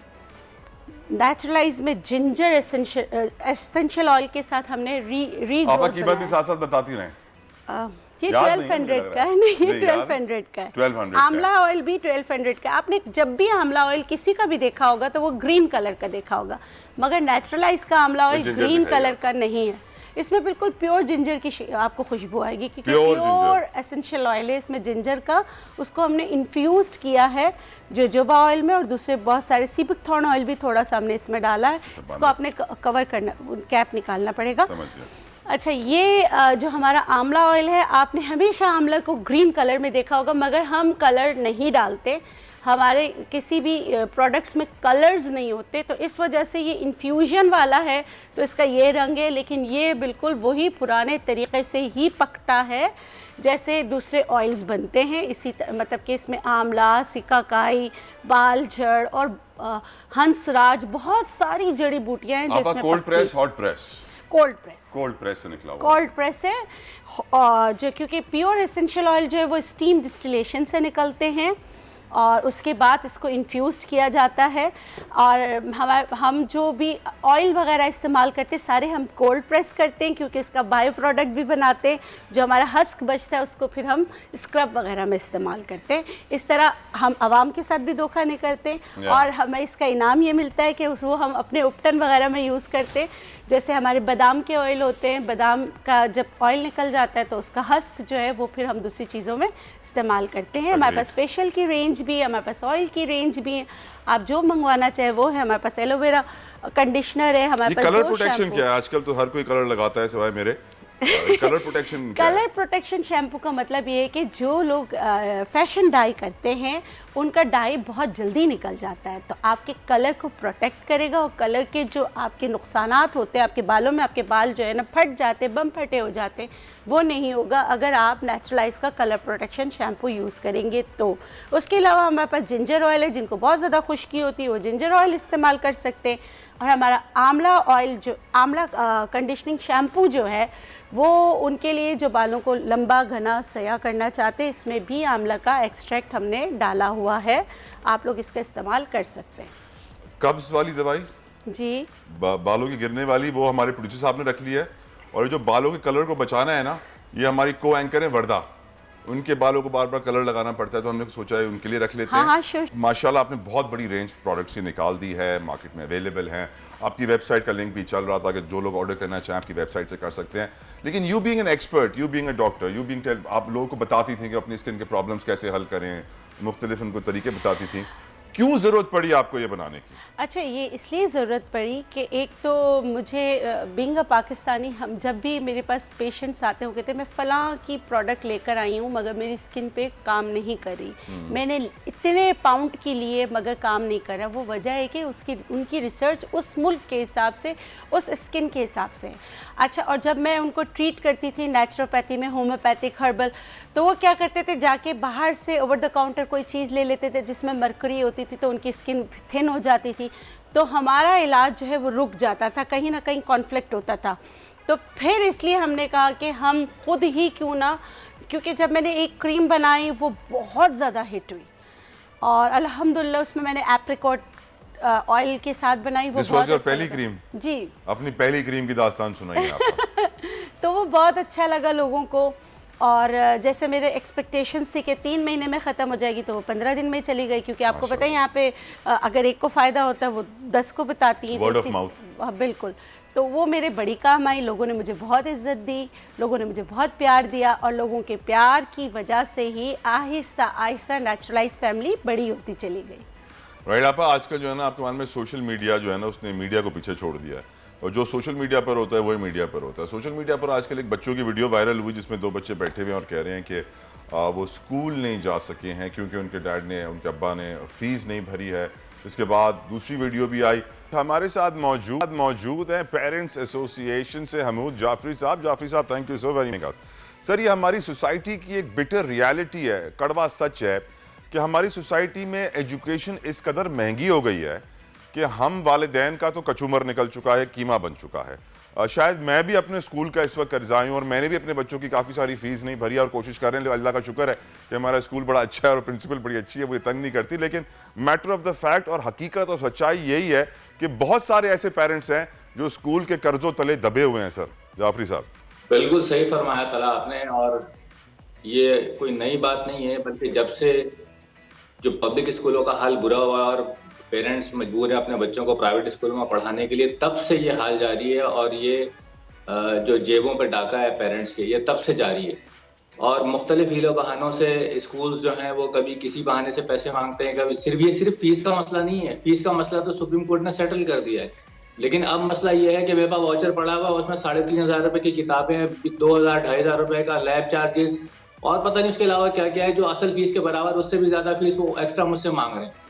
और मेरे पास भी वाउचर पड़ा हुआ है, ऑलरेडी लेट हो चुका है वो। तो ये सबके साथ मसला है, और ये ऑलमोस्ट तमाम इंस्टीट्यूशंस, कोई गिनती के 1-2-4 शायद कोई होंगे जो लॉ अबाइड करते होंगे, वरना सब वायलेशन करते हैं।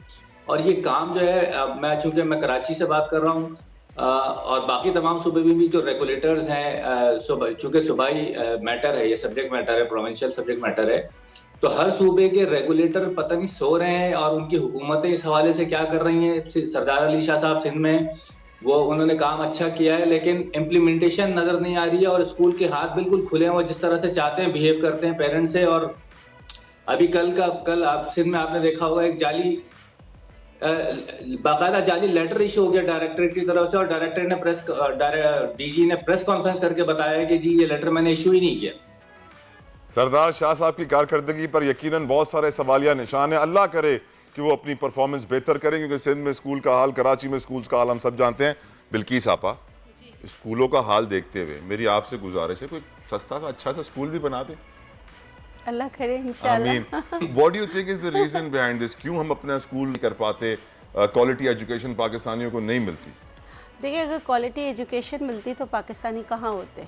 तरक्की कर जाते हैं। बिल्कुल तरक्की कर जाते। तो एजुकेशन से रोकने के लिए तो क्वालिटी एजुकेशन नहीं दी जाती। एजुकेट अगर हो जाएंगे तो हम सबको पहचान जाएंगे ना, हकीकत मालूम पड़ जाएगी। जी, इसीलिए वो सिंध में कहते हैं ना, एमएनए बोलता है कि यार मेरे इलाके में स्कूल नहीं बनाना, मेरे दुश्मन के इलाके में स्कूल बनाना, ताकि उसके वोटर में शऊर आ जाए और उसको वोट देना बंद कर दे। बस ये शऊर का वो है कि अल्लाह करे उनको ये शऊर आ जाए कि अगर वो सच्चाई से अवाम की खिदमत करेंगे तो फिर वोट उन्हीं को मिलेगा। जाफरी साहब, पेरेंट्स एसोसिएशन सारे मिलकर, सारी माएँ मिलकर एक स्कूल बना लेते हैं अच्छा सा, आप और मैं मिल जाते हैं। तलहा, मैं यहाँ पे कुछ ऐड करना प्लीज चाहता हूँ। प्लीज ऐड कहिए जाफरी साहब, ऑन एयर हैं आप। हाँ, मैं असल में आपका सवाल आवाज थोड़ी सी कट गई थी, मैं अपनी बात करता हूँ। बात यह है कि सरदार अली शाह साहब हो या सिंध का कोई भी वजीर हो, ये कॉन्स्टिट्यूशनल राइट है हर पाकिस्तानी बच्चे का, वो पाकिस्तान के किसी भी इलाके में रहता हो, अगर वो पाकिस्तान की टेरिटरी में रहता है, पाकिस्तानी बच्चा है, तो उसको मुफ्त और बेहतरीन तालीम का हक हमारा कॉन्स्टिट्यूशन देता है। तो ये फेडरल गवर्नमेंट का उस हवाले से और तमाम सूबाई हुकूमतों का अपने अपने लेवल के ऊपर ये उनकी जिम्मेदारी बनती है कि वो तमाम बच्चों को मुफ्त और बेहतरीन तालीम दे। हमें इनके रहमो करम पे छोड़ा क्यों गया है? अगर मैं आपको बताऊं कि आप एक स्टोरी बनाएं और जो पब्लिक स्कूल हैं उनका जरा सर्वे तो करवाएं, आपको पता ये चलेगा तला के 100 बच्चे एनरोल्ड हैं और 150 का स्टाफ है, वहां से तनख्वाहें ले रहा है। 350 अरब रुपए का बजट है सिंध का, बाकी सूबों का इससे बड़ा बजट है। ये बजट जाता किधर है?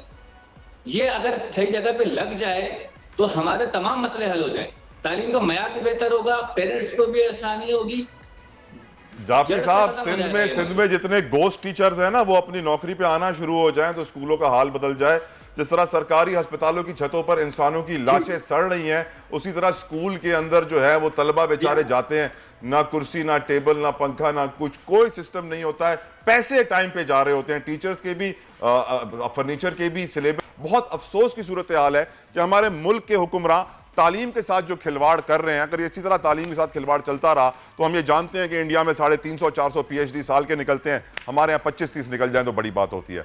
बल्कि साहबा, दुआ करते हैं हम पाकिस्तान के लिए आपके साथ कि हमारी मुश्किलात हल हों और आपके प्रोडक्ट्स कामयाब हों, और यकीनन बहुत बेहतरीन आप रेंज लेकर आए हैं, हमारे शो पर आए, आपका बहुत बहुत शुक्रिया। हमू जाफरी साहब, आपका भी बहुत बहुत शुक्रिया। एक ब्रेक लेते हैं, प्रोग्राम जारी रहेगा, हमारे साथ रहिए। आजकल जिंदगी ही सुबह आउट ऑफ कंट्रोल है, दुनिया बोल है, दुनिया बोल है। Welcome back. और अब बात होगी मौसम की। मौसम की बात करें तो इससे पहले कि मैं लोकल बात करूं, कंधार आप देख रहे हैं 23 है, दुबई 31 है, नागपुर, सॉरी उस साइड पे Nagpur is 24, new Delhi is 23। यकीनन ये था इंटरनेशनल टेम्परेचर। तक बात करते हैं कुछ लोकल टेम्परेचर्स की, तो कराची में गर्म और खुश्क लहर बरकरार है। ये वो लाइन है जो आपको हर मौसम के सेगमेंट में मिलेगी। मुझे बिल्कुल पसंद नहीं है लेकिन मजबूर हूं, क्या करूं, मौसम बदल नहीं रहा है। सियासी मुआशी मौसम तो बहुत गर्म है, तूफान आया हुआ है वहां पर, लेकिन आसमानी मौसम जो है वहां पर सिर्फ खुश्की है, गर्मी है। विंटर इज कमिंग दो, क्योंकि यकीनन इस ड्राइनेस की वजह से लोगों को गले के प्रॉब्लम शुरू होते हैं, तो अपना जरूर ख्याल रखिएगा, ग्रीन टी का इस्तेमाल कीजिएगा। और जिस तरह आपने हमारे प्रोग्राम में पहले हर्बल प्रोडक्ट्स देखे हैं, वो हर्बल प्रोडक्ट्स आपके लिए बहुत अच्छे होंगे। कराची की बात करें तो मिनिमम टेम्परेचर 25, मैक्सिमम 32 रहने का इम्कान है। Lahore minimum 19 degree centigrade, maximum 32। अंदाजा कीजिए कराची और लाहौर का maximum temperature is the same, which means कि हाँ मौसम बदल रहा है। कराची वालों, सर्दियों के लिए तैयार हो जाओ। लेकिन कराची में गैस की इतनी शॉर्टेज नहीं होती जितनी नॉर्दर्न एरियाज में होती है, इसकी वजह से यहाँ पर इतनी मुश्किलात नहीं होती। हाँ, चूल्हे कभी कभार ठंडे पड़ जाते हैं, लेकिन नॉर्दर्न एरियाज में इस मौसम में जब शुरू होने जा रहा है, क्योंकि नॉर्दर्न एरियाज में बारिश भी शुरू हो गई है, बर्फबारी भी शुरू हो गई है और वहाँ शदीद ठंड आ चुकी है। अगर हम बात करें बाबूसर टॉप, नारान, कागान और दूसरे हमारे टूरिस्ट एरियाज की, तो वहां पर इस वक्त विंटर्स अपने जोबन पर है, जिसकी वजह से वहां पर गैस की शॉर्टेज हो रही है, लकड़ी महंगी हो रही है, कोयला महंगा हो रहा है और कोई वहां पर सिस्टम नहीं है इनकी प्राइसेस को कंट्रोल करने के लिए। पेशावर की बात करें तो पेशावर में कम से कम दर्जा हरारत 17 डिग्री सेंटीग्रेड और ज्यादा से ज्यादा 31 होगा।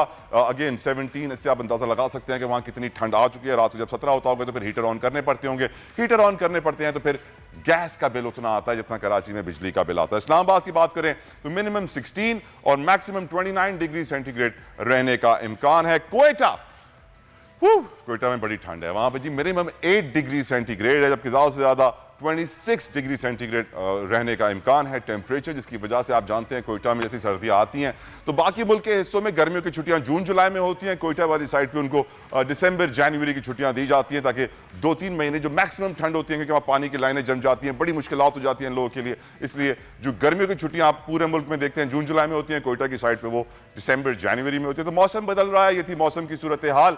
अब चलते हैं वापस, आपके एक और मेहमान हैं जो आपको मिलवाएंगे, बड़ा बेहतरीन टैलेंटेड है हीरो पाकिस्तानी सेगमेंट में। इस ब्रेक के बाद हमारे साथ रहिए। वेलकम बैक टू दुनिया बोल है। और पाकिस्तान में टैलेंट की कोई कमी नहीं है, हम हमेशा से ये बात करते हैं और आज भी हीरो पाकिस्तानी सेगमेंट में हमारे पास एक बड़ा टैलेंटेड शख्स जिससे आपकी मुलाकात मैं करवाऊंगा। यकीनन मैं कहता हूँ कि पाकिस्तान में ज़्यादा टैलेंट है, पाकिस्तान से बाहर चला गया। ये भी ऐसा पाकिस्तानी टैलेंट है जो पाकिस्तान में नहीं, अबू धाबी में रहता है। और क्या तो आपके रैप सॉन्ग्स हैं। अच्छा जी, मुआज जो है अबू धाबी में रहते हैं, माशाल्लाह 10 सालों से ये रैप कर रहे हैं। बहुत सारे इंपॉर्टेंट मैसेज ये दे रहे होते हैं अपने रैप में, क्योंकि मैंने देखा है नॉर्मली रैप में क्या होता है कि लोग गालियां दे देते हैं, ये दे देते हैं, वो दे देते हैं, इसकी उसकी उसकी इसकी कर रहे होते हैं, लेकिन कोई पॉजिटिव मैसेज नहीं होता। When I was speaking to Muaz Kaum Khan, तो कौम खान ने मुझे बताया कि इनका एक बड़ा फेमस रैप है खुदकुशी, जो खुदकुशी के खिलाफ है। इनका एक बहुत फेमस रैप हुआ था साइको मामा, वो भी एक पॉजिटिव मैसेज दे रहा है। सलमान खान तक के साथ इन्होंने काम किया हुआ है, बॉलीवुड में धूम मचाई भी है। हमें नहीं मालूम अपने हीरोज के बारे में, बाकी दुनिया को मालूम है। Muaz, welcome, thank you for coming. कैसा रहा आपका career? How was your creative सफर? क्योंकि यकीनन बहुत सारे हर्डल्स रास्ते में आए होंगे, लोगों ने क्या कर रहे हो मुआज, कोई अच्छा काम कर लो। Exactly, Talha bhai, first of all, thank you so much for the show. And obviously, like after I came to Pakistan, I realized कि बहुत ज़्यादा nepotism और lobbyism है पर्ची है इस शहर में. And you know, it was very difficult for me initially before my song खुदकुशी जो वायरल हुआ है पाकिस्तान में, लोगों ने बहुत पसंद किया है। मैं हमेशा रैप उस तरह का लिखता था जिसमें कि कंटेंट हो, जिसमें कि which relates to reality in society। ये नहीं कि आप जैसे आपने बोला बड़े भाई के लिए बुरे अल्फाज, गालियाँ और बुरा भला डिस करना, beef culture which should not develop in Pakistan। हमें इस किस्म का रैप लिखना चाहिए जिसमें कि मैसेज है। जैसे मेरा गाना था psycho mama, it was against abortion, women who abort their kids, जो अभी चल रहा था। खुदकुशी था जो मैंने कुछ लोगों के लिए लिखा जो सुसाइडल हैं, डिप्रेशन करते हैं, you know, डिप्रेशन में रहते हैं। और अभी मैंने हाल ही में एक गाना लिखा है रात 3 बजे, it is against people who divorce. कि उनका रीज़न क्या होता है कि एक उस गाने के अंदर मैंने एक पूरा इन्वायरमेंट क्रिएट किया कि like one couples fight. Curiosity आपके इस वक्त व्यूअर्स की बढ़ गई है, क्योंकि जब भी आप रात के 3 बजे का जिक्र करते हैं तो पाकिस्तानी ऑडियंस जो है एकदम से खड़ी हो जाती है, रात के 3 बजे ऐसा क्या हुआ, क्या होने जा रहा है, क्या कुछ गलत काम तो नहीं हुआ, अगर गलत हुआ है तो कौन कौन मुलव्वस है? बताएंगे रात 3 बजे की स्टोरी है क्या? रात 3 बजे की story is actually my life story and it's सुना दे, थोड़ा ट्रेलर दे देना रात 3 बजे का। It's actually my story on media। चला मैं बता देता हूँ। It's Neha, there was a woman I was involved with। जो उसका सूरो नाम है, उसका real name नहीं है। नेहा से आपको प्यार था? Yeah, it was something about that, and it was like almost we were in a marriage almost, and things शादी होते होते रुक गई। exactly। So things were not good। तो alhamdulillah, it's the past। I'm over it। ये जो शादियाँ होते होते रुक जाती हैं कौन खान, ये रात के 3 बजे क्यों याद आती हैं? फिर रात के 3 बजे कुछ नाइटमेयर्स आते थे मुझे स्टार्टिंग में तो उन नाइटमेयर्स के ऊपर लिखा मैंने पूरा एक मंजर बनाया एंड स्टफ। तो वो गाना बहुत अभी चल रहा है, रात 3 बजे बाय कौन खान, अगर आप यूट्यूब करेंगे। And on Insta you can follow me on कौन खान लाइव, KONGKHANLIVE, कौन खान लाइव। तो उस पर मेरे सारे ट्रैक्स हैं। अभी कल रात को हम लोग अभी फ्लड कॉन्सर्ट हुआ था and I open for Asim Azhar, young stunners, you know, and all of these people। और कल रात को मेरा आगा अली के साथ शो था। तो अल्हम्दुलिल्लाह we're doing good। People like my music, अल्हम्दुलिल्लाह। आपने बॉलीवुड के लिए सेट डिजाइन्स किए हैं, सलमान खान के लिए। You were telling me about a very famous song, tell us about that again please। Yeah, well, Dubai के अंदर like I was working with Yash Raj Films as an assistant background director and as a caster। और आपका tiger जिंदा है का जो ये दिल दियां गल्ला का जो सेट है, इसमें मोरक्को का जो सेट है वो मेरे हाथ का लगा हुआ है। वाह। So I had the privilege of working with Bhai, and you know he's a lovely person and I miss him even in Pakistan। तो मेरा एक्सपीरियंस बहुत अच्छा है। Everything of me is on Facebook and Insta। You guys can always check it out। Before we listen to your music live here, we want to see how you rap। हमारे जो producer साहब हैं वो एक मच्छर की खबर देना चाहते हैं, मच्छर जिसने पाकिस्तान को बड़ा परेशान किया हुआ है। आप भी चाहें तो कोई डेंगू के ऊपर रैप लिख सकते हैं। आजकल डेंगू ने बड़ा जो है ना प्रॉब्लम क्रिएट किया हुआ है हमारी सोसाइटी में, और सिंध और कराची में डेंगू की बीमारी अब एक पूरी वायरस और एक वबा बन के फैल चुकी है। बहुत सारे लोग अपनी जानों से हाथ धो रहे हैं। इदारे सिस्टम जो काम कर रहे हैं दैट इज़ नॉट इनफ। हम जानते हैं कि बहुत सारे हेल्दी लोग, जवान लोग अपनी जानों से हाथ धो रहे हैं nothing is to be done. कहा जाता है कि स्प्रे मुहिम चलाई जा रही है, कितना स्प्रे होता है वो भी आपको मालूम है। ये भी कहा जा रहा है कि जापान की एक मेडिसिन कंपनी की तैयार की गई डेंगू वायरस की वैक्सीन अब यूरोपीय यूनियन ने इस्तेमाल की इजाज़त दे दी है और सबसे पहले अगस्त में इंडोनेशिया में इस वैक्सीन का इस्तेमाल किया जाएगा और फिर ये वैक्सीन डेंगू वायरस से महफूज रखने की सलाहियत रखती है। या फिर सब सारी बातें आपको मालूम है कि फार्मास्यूटिकल्स भी अब पैसे कमाने के लिए कुछ भी कर लेते हैं, लेकिन वैक्सीन का आना ज़रूरी है, उसका इस्तेमाल होना ज़रूरी है। हमेशा पाकिस्तान के ऊपर ऐसी वैक्सीन की टेस्टिंग की जाती है, दुनिया भर में जब भी वैक्सीन आती है पहले पाकिस्तानियों को लगा दो, हाँ मालूम पड़ जाएगा कोई साइड इफ़ेक्ट तो नहीं है। अल्लाह करे ऐसा ना हो और अल्लाह करे कि डेंगू का कोई इलाज निकाला जाए, वैक्सीन निकाली जाए, क्योंकि मैंने यही देखा है हेल्दी बॉडीज़, जवान लोग जो हैं इस बीमारी का शिकार होकर अपनी जानों से हाथ धो रहे हैं। Unsa Shah, the tarot card reader, the famous tarot card reader is with us. Unsa, मैं जानता हूं कि आप वर्दा को बहुत मिस कर रही होंगी इस वक्त, लेकिन मैं मजबूर हूं, आप भी मजबूर हैं, मुझे बर्दाश्त कीजिए। ये बताइए, मेरे साथ मौजूद हैं स्टूडियो में Unsa, can you hear me, are you there? जी, अस्सलाम वालेकुम, गुड मॉर्निंग। वालेकुम अस्सलाम, गुड मॉर्निंग मुआज। हमारे साथ मौजूद है Muaz, the famous rapper, also known as Kong Khan. मैं आपसे पूछना चाहता हूं कि इनके सितारे आपको कैसे नजर आ रहे हैं? What is your date of birth?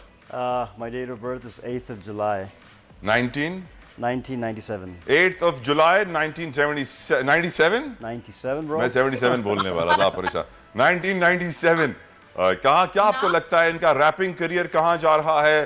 क्योंकि यकीनन बॉलीवुड में भी काम किया हुआ है, सलमान खान के साथ काम किया हुआ है, पाकिस्तान में काम उनको कोई नहीं दे रहा, दुनिया दे रही है। अफसोस की बात है वैसे। नाम तो बताइए दोबारा जरा। मुआज। बड़ा जबरदस्त है मुआज के। कार्ड भी आप देख लें, कौन सा है? 600 कार्ड है, ये कामयाबी और सक्सेस का कार्ड है। ये नेक्स्ट 6 मंथ्स में कोई ना कोई ऐसा जरूर इनको प्रोजेक्ट मिलता हुआ नजर आ रहा है जिन पे इनको फेम भी मिलेगा, सक्सेस भी मिलेगी, लोग इनको बहुत ज्यादा अप्रिशिएट करेंगे। और किंग ऑफ बॉन्ड्स का कार्ड है, ये अपना इंडिपेंडेंट कोई काम, कोई स्टूडियो स्टार्ट करेंगे, तो इनमें बहुत ज़्यादा पैशनेट हैं ये। स्टार इनका कैंसर बन रहा है, लेकिन जो है इनके कार्ड्स बहुत अच्छे हैं। 6 ऑफ सोर्ट्स का कार्ड है ट्रैवलिंग का, ये ट्रैवलिंग करते रहेंगे और ट्रैवलिंग से यानी कि पाकिस्तान में तो इनको कामयाबी मिलेगी, लेकिन ये पाकिस्तान का नाम जो है वो पूरी दुनिया में रोशन करते हुए। पर क्या उनका सवाल तो ये भी होता है, क्या पाकिस्तान का नाम रोशन कर पाएगा? वाह, क्या बात। पाकिस्तान के सितारे कहाँ जा रहे हैं? क्या हुआ? पाकिस्तान का नाम तो हम रोशन करेंगे, पाकिस्तान कैसे निकालें, कार्ड निकालें, बताएं पाकिस्तान किस डायरेक्शन में जा रहा है, क्योंकि पॉलिटिकल एनवायरनमेंट हो, इकोनॉमिकल कंडीशन हो, सब कुछ मुश्किलात से हम दो चार हैं और इलेक्शन भी कल हुए हैं। खान साहब ने भी रिकॉर्ड कायम किया है 6 सीटें जीतने का। पता नहीं उस रिकॉर्ड से मुल्क को क्या फायदा होगा, मुझे ये नहीं मालूम, आप बताएंगे मुल्क इस वक्त किस डायरेक्शन में जा रहा है? पाकिस्तान को सपोर्ट की बहुत ज्यादा जरूरत है। यहाँ पर कार्ड जो है 3 ऑफ वॉन्ड्स का कार्ड है, 3 ऑफ पेंटिकल्स का कार्ड है, स्ट्रेंथ का कार्ड है। कार्ड्स तो बहुत अच्छे हैं। 7 ऑफ वॉन्ड, देखिए ये लड़ाई झगड़े और ये फटे पॉलिटिकल मामलात जो हैं वो चलते रहेंगे, लेकिन अगर हम पाकिस्तान की इकोनॉमी और पाकिस्तान के ओवरऑल सिचुएशन देखूं मैं तो 3 ऑफ वॉन्ड्स का कार्ड है और दोनों जो है वो 3 के कार्ड्स हैं। इसका मतलब है कि सपोर्ट की ज़रूरत है पाकिस्तान को, हम सब पूरी अवाम की सपोर्ट की ज़रूरत है। जब तक अवाम जो है वो सिंसियर नहीं होगी अपने मुल्क के साथ, अपने मुल्क के लिए काम नहीं करेगी, जब तक पाकिस्तान की तरक्की नहीं हो सकती। तो सिंसियरिटी बहुत ज़रूरी है। स्ट्रेंथ का कार्ड है, स्ट्रेंथ तो बहुत है माशाल्लाह, किस्मत भी बहुत अच्छी है पाकिस्तान की, लेकिन थोड़ा बहुत सहारे की ज़रूरत है। हाय उनसा, ये सहारा ही तो है जिसकी हम सबको तलाश है, जो पाकिस्तान को मिल के नहीं दे रहा है और जिसके लिए हम 75 सालों से धक्के खा रहे हैं। काश कि हम सुधर जाएं, सीधे हो जाएं, जिस तरह दुनिया भर में बाहर जाके लाइनों में खड़े होते हैं, यहाँ पर भी लाइन में खड़े हो जाएं और इदारों को काम करने दें, उनका करप्शन ख़त्म करें, चोरी ख़त्म करें, तो मुल्क हमारा सही हो सकता है। ये बताएं आपके कार्ड्स क्या कहते हैं, मुल्क आखिर सही कब होगा, कितने साल लगेंगे? How much time will it require? Card है, ये कार्ड जो है रूहानी कार्ड होता है, स्पिरिचुअल कार्ड होता है और ये कार्ड कहता है कि इस मुल्क को रूहानी सहारा भी है, एक सपोर्ट है और लेकिन लोगों की जो है वो यहाँ पर 4 ऑफ वॉन्ड्स का कार्ड है, अवाम या कुछ ऐसे लोग या कुछ ऐसे इदारे हैं या बाहर पाकिस्तान से बाहर कुछ ऐसी ताकतें हैं जो पाकिस्तान को आगे बढ़ने नहीं देती हैं। तो ऑब्वियसली मैं यही कहूँगी सिंसियरिटी की ज़रूरत है। यही अवाम जो है बाहर जब जाती है, बाहर जब सेटल होती है, काम करती है, तो वो उसी लाइनों में भी खड़ी होती है, वही इदारों के साथ काम करती है, तो कितनी ज़्यादा कोई करप्शन नहीं होता। लेकिन कुछ ना कुछ ऐसी ज़रूर है, कोई हिडन बातें हैं, ये हाई प्रेस्टिज कुछ हिडन बातें भी होती हैं, कुछ ऐसी हिडन बातें हैं जिसकी वजह से जो है वो पाकिस्तान वो परफॉर्म नहीं कर पा रहा। वो अंडर द टेबल जो हिडन बातें हैं ना उनसा, उसमें चोरी है, करप्शन है, स्मगलिंग है, माफिया है, कार्टेल है, पॉलिटिकल कार्टेल्स है, इकोनॉमिक कार्टेल्स हैं, इस मुल्क को दीमक की तरह खाने वाले लोग हैं जो पता नहीं इस मुल्क का कब सोचेंगे, सब अपना ही सोच रहे हैं। खैर, मुल्क का हम सोचते हैं और हम हमेशा जिक्र करते हैं मुल्क की अच्छी बातों का। हमारा मुल्क बड़ा खूबसूरत है। सेगमेंट है बोल का पाकिस्तान, जिसके अंदर आपके लिए आए हैं गिलगित बल्तिस्तान का इंतहाई खूबसूरत तरीन ज़िला जो कि इसके मगरबी हिस्से में वाक़ है, और यहाँ की खूबसूरती सयाहों को अपनी जानिब खींच ले आती है। जो भी इस इलाके को देखता है कहता है मुझे यहाँ जाना है। ऊंचे पहाड़, खूबसूरत नदियों के साथ साथ दरख्तों की लंबी कतारों के हुस्न में मज़ीद इजाफा हो जाता है इस इलाके के हुस्न में। सयाहों की बड़ी तादाद यहाँ सुबह सवेरे सूरज की आमद का मुंतज़र रहती है, क्योंकि ये राइज़ और सनसेट्स यहाँ के बड़े खूबसूरत होते हैं। और हम यहाँ पर स्टूडियो में बैठ के जब पाकिस्तान के खूबसूरत तरीन इलाकों का जिक्र करते हैं तो फिर हमारे दिल में भी ख्वाहिश आती है कि हाय हमको भी जाने तो। फिर कहते हैं मौला जट वाला डायलॉग याद आता है। खैर, कौन खान ब्रदर लाइव परफॉर्मेंस सुनना चाहते हैं प्रोड्यूसर साहब आपसे? Absolutely, absolutely. I've given them the track. खुदकुशी सुनना चाहते हैं वो आपसे लाइव? Sure, बिल्कुल, definitely. तो बैकग्राउंड में आपको कुछ चाहिए मुझसे? If you could give me a beatbox, no problem. यार ये मुश्किल काम है लेकिन बड़ा ये great, you're good. So ये मैच नहीं कर रही है, मेरी बीट कुछ और है, गाने की बीट कुछ और है। दुनिया बोल है कि अब क्लोजिंग का वक्त आ गया, हमारा प्रोग्राम क्लोज हो रहा है। मैं चाहता हूँ कि आप कुछ जो है ना दुनिया बोल है के लिए कह दें आज। Definitely, it's absolutely नहीं, रैप स्टाइल में कहना है, ऐसे नहीं कहना है। दुनिया बोल है के दुनिया बोल है तलहा भाई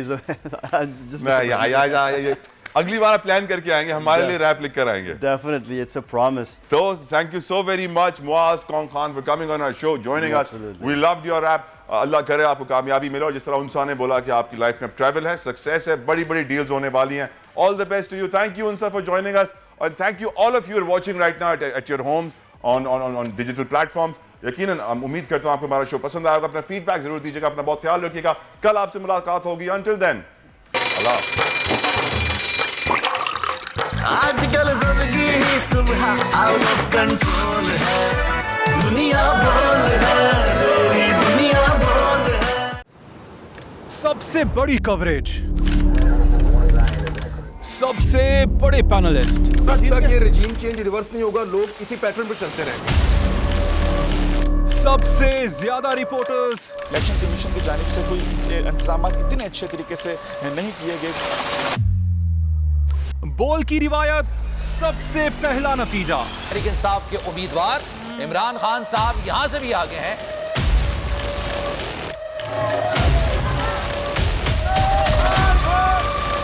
लम्हा बा लम्हा इलेक्शन की खबर सिर्फ बोल पर। सबसे ज्यादा व्यूज, सबसे ज्यादा रील्स और सबसे ज्यादा रेटिंग के साथ बोल अब भी नंबर 1 पोजीशन पर बरकरार। सब्सक्राइब करें और बेल दबाएं ताकि कोई खबर रह न जाए।